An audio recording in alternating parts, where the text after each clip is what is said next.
আসসালামু আলাইকুম। রমজান মাস বিদায় নিল, ঈদ উল ফিতরের নামাজও হলো গত একদিন আগে। যাই হোক, আমাদের এই ছোট্ট জীবনে এই রমজান মাসটা ছিল এক অন্যরকম রমজান মাস, বিশেষ করে আমাদের বাংলাদেশের কালচারে।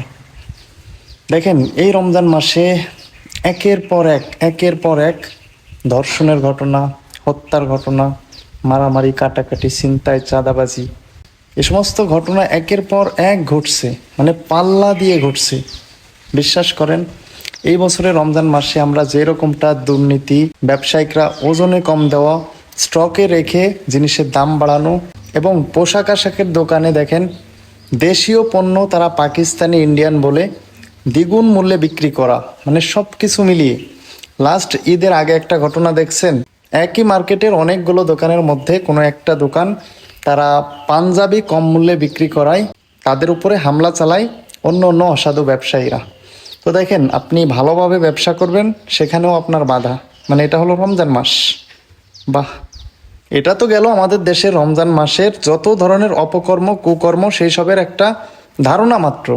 দেখেন, ঈদের সময় সাধারণ মানুষ তাদের ন্যায্য ভাড়াটা দিয়ে যার যার শিকড়ের টানে ফ্যামিলির কাছে যাইতে পারেনি। একটা মানুষ বুকে হাত দিয়ে বলতে পারবে না, যারা ন্যায্য ভাড়া দিয়ে গ্রামের উদ্দেশ্যে রওনা দিছে, প্রত্যেকটা মানুষ দ্বিগুণ, তিনগুণ, চারগুণ ভাড়া দিয়ে তারপরে গ্রামের উদ্দেশ্যে রওনা দিছে।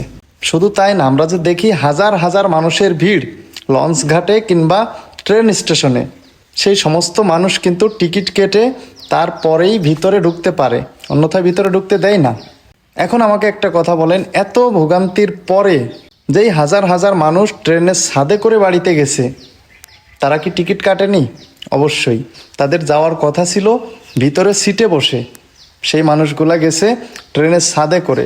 ট্রেন অ্যাক্সিডেন্ট, একটা লঞ্চ আরেকটা লঞ্চের উপরে উঠায় দেওয়া, মানুষের জীবন নিয়ে ছিনিমিনি খেলা, এমনকি সর্বশেষ ঈদের নামাজের সময় মসজিদ বা ঈদগাহের জন্য টাকা তোলা নিয়েও গ্যাঞ্জাম। সেই গ্যাঞ্জাম গিয়ে গড়াই পুরো গ্রামবাসীর মধ্যে। মানে আসলে আমরা মানুষ হইলাম কই? আমরা তো দাবি করি যে আমরা মুসলিম, আসলে আমরা কি মুসলিম?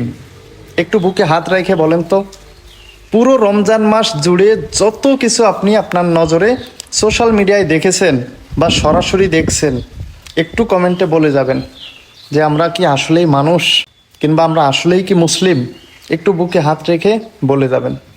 আল্লাহ আমাদের সবাইকে মাফ করুক, আমিন।